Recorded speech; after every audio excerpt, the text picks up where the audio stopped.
દરેક વિદ્યાર્થી મિત્રોનું યુનિક એકેડમીમાં ફરીવાર હાર્દિક સ્વાગત છે. આજે આપણે ફરી એક વખત રિઝનિંગના નવા ટૉપિક સાથે પાછલા વર્ષમાં પૂછાયેલા ક્વેશ્ચન સોલ્યુશન, બરાબર? કેમ કે જેટલી તમે પ્રેક્ટિસ કરશો એટલું વધારે તમને એક્ઝામમાં વધારે ઇઝી પડશે, બરાબર? કેમ કે રિઝનિંગનો વેટેજ તો વધારે છે. મેં તમને ઘણા બધા વિડીયોમાં પણ રિપીટ અગેન કરી રહી છું કે રિઝનિંગનો વેટેજ વધી રહ્યો છે માર્ક્સનો. તો આપણે જેટલી પ્રેક્ટિસ કરવાની છે એટલે આપણે રિઝનિંગ અને મેથના લઈને question answer solution practice daily રાખો, બરાબર? આપણે મેરિટમાં આવું છે તો પછી આપણે પ્રેક્ટિસ કરવી જ પડશે, બરાબર? હવે આપણી રિઝનિંગને ફરી એક વખત પાછલા વર્ષના પૂછાયેલા કે મેં કરાવી રહી છું, કેમ કે જેથી કરીને તમને પેટર્ન ખબર પડે કે કઈ રીતના અને કયા ટાઈપના ક્વેશ્ચન એ લોકો પૂછી રહ્યા છે. અને એક્ઝામમાં જો તમને થોડું ઘણું ચેન્જીસ થાય તો તમને એટલીસ્ટ આઈડિયા માઇન્ડમાં દોડે કે કઈ રીતે પેટર્ન પ્રમાણે આપણે કરવાનું છે, બરાબર? Late start.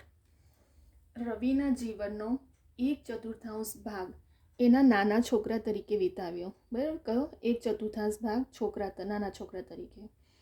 1/5 ભાગ કિશોર અવસ્થામાં. કેટલો? 1/5 ભાગ કિશોર અવસ્થામાં.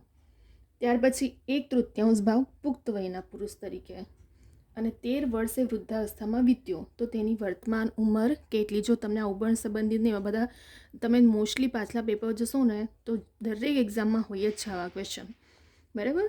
એટલે આપણે થોડું વધારે ફોકસ કરીએ જેથી કરીને તમને મેથડ ખબર પડે કે કયા ટાઈપના તમે ગણી શકો છો. હવે જોઈએ. સૌપ્રથમ છોકરા, બરાબર? 1/4 ભાગ છોકરા અવસ્થા, તો 1/4 લખું છોકરા અવસ્થા. ત્યાર પછી કિશોર અવસ્થા, તો કિશોર અવસ્થામાં 1/5. ત્યાર પછી પુખ્ત, તો પુખ્તમાં કેટલું છે? 1/3. હવે કુલ આપણે ખબર નથી તો આપણે કુલને શું ધારવાનું? 1, બરાબર? હવે ચલો, આપણને ત્રણેય અવસ્થા કીધી: છોકરા અવસ્થા, કિશોર અવસ્થા અને પુખ્ત અવસ્થા. 1/4 પ્લસ 1/5 પ્લસ 1/3, ત્રણેય અવસ્થાને લખી કાઢી પ્લસ કરી મેં, તો આપણને કુલ અવસ્થા વર્તમાનની મળવી પડશે ને. ચલો, હવે સૌથી પહેલાં તો આપણે જે આપણે 1/4, 1/5 ને 1/3 લીધું તેનો લસા કાઢી. ચલો, 3, 4 ને 5નો લસા. 3 એકુ 3, 4 નહીં ભગે એટલે 4 બેઠા, 5 નહીં ભગે એટલે 5 બેઠો. હવે અહીં 1 નહીં ભગાય તો બેઠું, 4 એકુ 4, પાછું 5 નહીં ભગાય. લસા તો કાઢતા આવડે જ છે ને સ્ટુડન્ટ વિદ્યાર્થી મિત્રો, કેમ કે લસા નહીં આવડશે તો પછી તમે કઈ રીતે ગણી શકશો, બરાબર? લસા ઇમ્પોર્ટન્ટ જ છે આપણું. હવે 1 ને 5 એકુ 5. આ ઇઝી મેથડ આપણે જે આપણે પહેલાં 8મા 9મા 10મામાં કાઢતા હતા, બરાબર? તો એ રીતે મેં અહીંયા તમને શીખવાડ્યું છે લસા કાઢવાનું. ફરી એકવાર. 3 એકુ 3 ને અહીં 4 છે તો ભાગ નહીં જાય તો બેઠું ઉતારી દેવાનું. 5નું બેઠું ઉતારો, ભાગ નહીં જાય. પછી એક અહીંયા બેઠો આવશે. 4 એકુ 4, ભાગ નહીં જાય તો 5 બેઠો. 1 એકુ 1, 1 એકુ 1 અને 5 એકુ 5. 3 ગુણ્યા 4 ગુણ્યા 5 એનો લસા કેટલા આવ્યો? 4 તારી 12, 12 × 5 = 60 લસા, બરાબર? તો ચલો, હવે આપણે લસા મળી ગયું તો આપણે ચલો 4ને કેટલા વડે ગુણશું તો 60 આવશે? 15 × 4 = 60, 12 × 5 = 60 અને 20 તારી 60, બરાબર? સમજ પડી? ફરી વાર આપણે લસા 60 આવ્યા તો 4ને કેટલા વડે ગુણશું તો 60 આવશે? 15 વડે. 15 × 4 = 60, 12 × 5 = 60 અને 3ને 20 વડે ગુણશું તો 60 આવશે. હવે આ નીચલી રકમ છે તેના ઉપરની રકમ વડે ગુણાકાર, તો 15 એકુ 15, 12 એકુ 12 અને 20 એકુ 20. તો 15, 12, 20 છેદમાં 60. 60 કેમ લખ્યા? કેમ કે આપણો લસા છે. ચલો, 15 + 12 + 20 47 થાય અને આ 60 આપણો જે લસા હતો તે. હવે બાકીનો ભાગ એટલે કુલમાંથી હવે આપણે માઇનસ કરશું, બરાબર? બાકીનો ભાગ કેટલો હતો આપણો? ટોટલ કુલ, એમાંથી આપણે ચલો માઇનસ કરીએ. 47 છેદમાં 60. 60 એકુ 60, જો અપૂર્ણાંકને છે આવી રીતે ગુણાકાર થાય. 60 એકુ 60, 60માંથી 47 બાદ કરીએ તો 13 રહેશે. ફરી એકવાર 60 એકુ 60, 60માંથી 47 બાદ કરશો તો 13, 13 છેદમાં 60 ભાગ આવ્યો, બરાબર? કેટલા આવ્યો? 13 છેદમાં 60. પરંતુ આપણે તો 13 વર્ષની વૃદ્ધાવસ્થામાં વીત્યો છે તે તો વર્તમાન ઉંમર શોધવાની છે. તો 13 60 ભાગે 13 વર્ષ, તો 1ના ભાગે કેટલો? બરાબર? 13 60ના ભાગે કેટલો? 13 વર્ષ વૃદ્ધાવસ્થામાં વીત્યો છે તો વર્તમાન ઉંમર માટે 1ના ભાગે કેટલો? ચલો, આ બે રકમનો ગુણાકાર 13 × 1 છેદમાં 13 છેદમાં 60. તો અંશનું છેદમાં જાય અને છેદનો ગુણાકાર થાય, બરાબર. આપણો રૂલ્સ છે ગણિતનો. 13 અને 60 છે તે તો અંશમાં જતું રહેશે અને છેદમાં 13 13 ઉડી ગયા એટલે 60. આન્સર આવી ગયો આપણો. ફરી એકવાર 13 છેદમાં 60 ભાગે અહીં મળ્યું હતું ને આપણને 13 વર્ષ, તો 1 ભાગે કેટલું? આ બે રકમનો ગુણાકાર 13 એકુ 13 અને 13 છેદમાં 60 કરીએ તો 60 અંશમાં જતું રહેશે. 13 ગુણ્યા 60 છેદમાં 13 13 ઉડી ગયા તો 60 આપણો જવાબ આવી ગયો. એટલે વર્તમાન ઉંમર કેટલી? 60, બરાબર. ફરી એકવાર જોઈ લઈએ. જો 1/4 ભાગ વૃદ્ધાવસ્થામાં છે, છોકરાવસ્થામાં, કિશોર અવસ્થામાં 1/5, પુખ્તમાં 1/3. તો આપણે કુલ ભાગ ધારી લીધું 1, બરાબર. ત્યાર પછી લસા કાઢવાનો 3 ભાગનો 3 4 ને 5, 3 એકુ 3 ભાગ નહીં જાય તો 4 ને 5 બેઠા ઉતારવાના, પાછું 1 1 4 એકુ 4 ને 5 બેઠા ઉતારવાનો, 1 ને 1 5 એકુ 5. તો લસા કેટલા આવ્યા? 4 તારી 12. આ ત્રણે રકમનો ગુણાકાર લસા થાય. 3 4 12 12 પંચા 60 લસા આવ્યો તમારો. હવે આજે રકમ તો 4 ને કેટલા વડે ગુણશું તો 60 આવશે? 15 ચોક 60, 12 પંચા 60 ને 20 તારી 60. એટલે મેં નીચે તમને સમજ પડે એટલે મેં ગુણાકાર કરીને નીચે લખી દીધું છે, બરાબર. કેટલી રકમ વડે ગુણાકાર કરશું તો 60 આવશે. ચલો પછી ઉપરની રકમ 15 એકુ 15, 12 એકુ 12 અને 20 એકુ 20 છેદમાં 60. આ ત્રણે રકમનો સરવાળો 15 + 12 + 20 47 અને છેદમાં 60, બરાબર. ત્યાર પછી આપણે બાકીનો કુલ ભાગ હતું તો એમાંથી હવે બાદ કરશું કે બાકીનો ભાગ 1 - 47 છેદમાં 60. તો 60 એકુ 60, 60માંથી 47 જાય તો 13 છેદમાં 60. હવે આપણે ભાગ શોધવાનું કે 13 છેદમાં 60 ભાગે 13 વર્ષ, તો 1 ભાગે કેટલો? આ બે રકમનો ગુણાકાર 13 ગુણ્યા 1 છેદમાં 13 છેદમાં 60. ચલો 13 13 ઉડી ગયા, અંશનું છેદનું અંશમાં જતું રહ્યું, 13 13 ઉડી ગયા એટલે 60 એ વર્તમાન ઉંમર છે, બરાબર. હવે આપણે બીજો જોઈએ.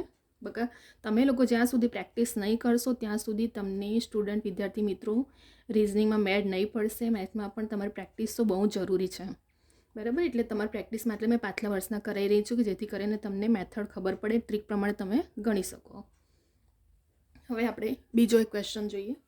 36 ગુણ્યા 256 બરાબર 48 ગુણ્યા x, બરાબર. ચલો 36 ગુણ્યા 256. હવે એક્સની કિંમત આપણને ખબર નથી તો આપણે શું કરશું? પહેલાં અંશ જો હંમેશા જ રાખવાનું કે એક્સને એક સાઈડ જ કરી દેવાનું.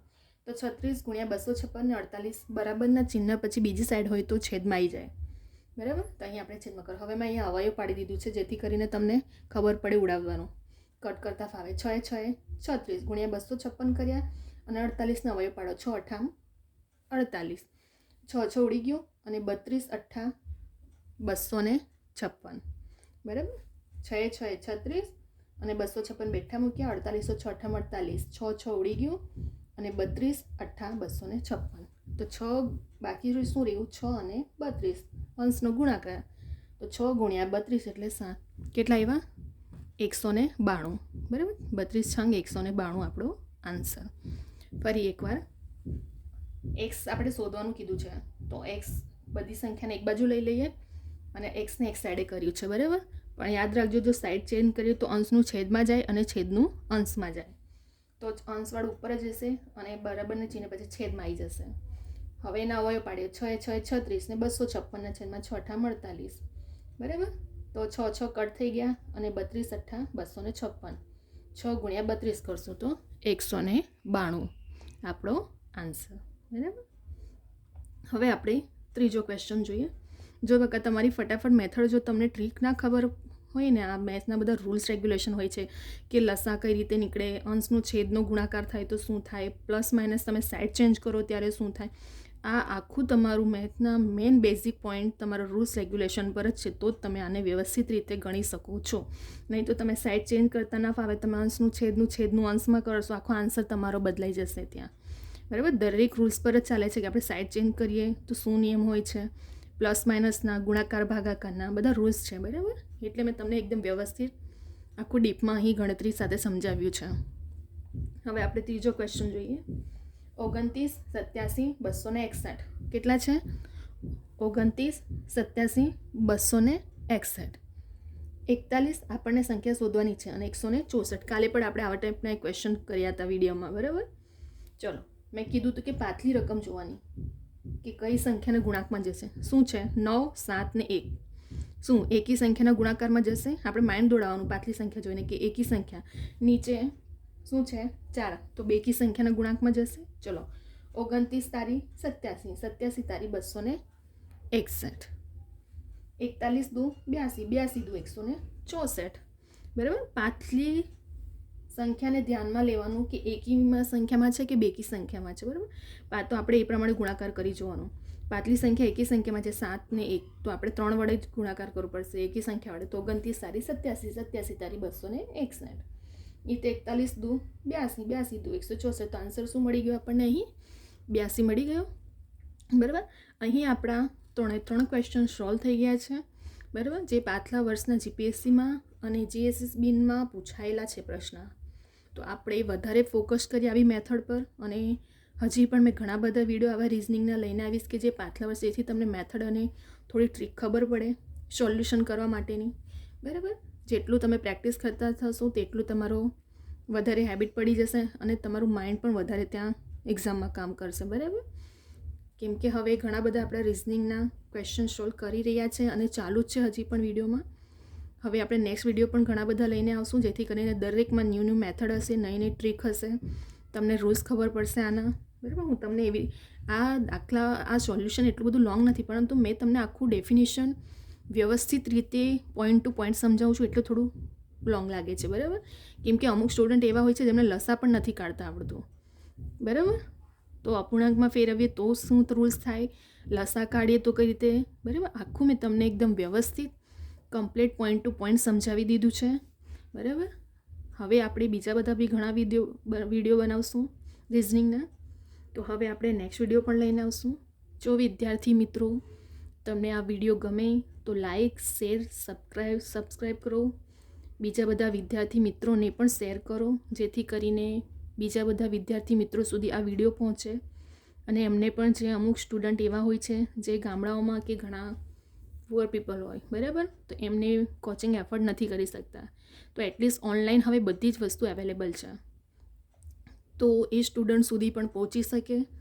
તો તમે જેટલું હોઈ શકે એટલા વિડીયોને શેર કરો. બરાબર. જેથી કરીને દરેક સ્ટુડન્ટને આનું હેલ્પ મળી શકે. બરાબર. હવે આપણે નેક્સ્ટ વિડીયો લઈને આવશું. અહીં આપણે વિડીયોને સ્ટોપ કરીએ છીએ.